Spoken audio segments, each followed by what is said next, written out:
Aujourd'hui, on s'intéresse à la montée spectaculaire de la richesse des milliardaires en France. Ce graphique est assez parlant.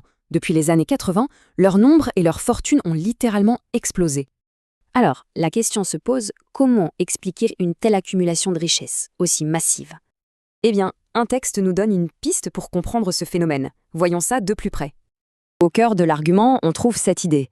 Socialiser les pertes, mais privatiser les profits.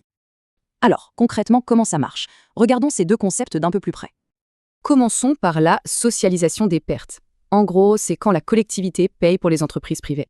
Selon le texte, le processus se fait en 3 temps. Lobbying, achat par l'État et hausse d'impôts.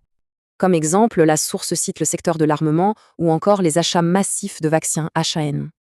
Et en face, on a la privatisation des profits.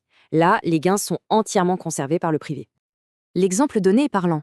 Des autoroutes publiques rentables vendues à la multinationale privée Vinci. On voit bien le contraste ici, les pertes pour la collectivité, les profits pour le secteur privé. Et c'est ce mécanisme qui, d'après la source, expliquerait l'accumulation de richesses du début. Ce qui nous laisse avec cette question. Quelle est l'influence des politiques publiques dans tout ça?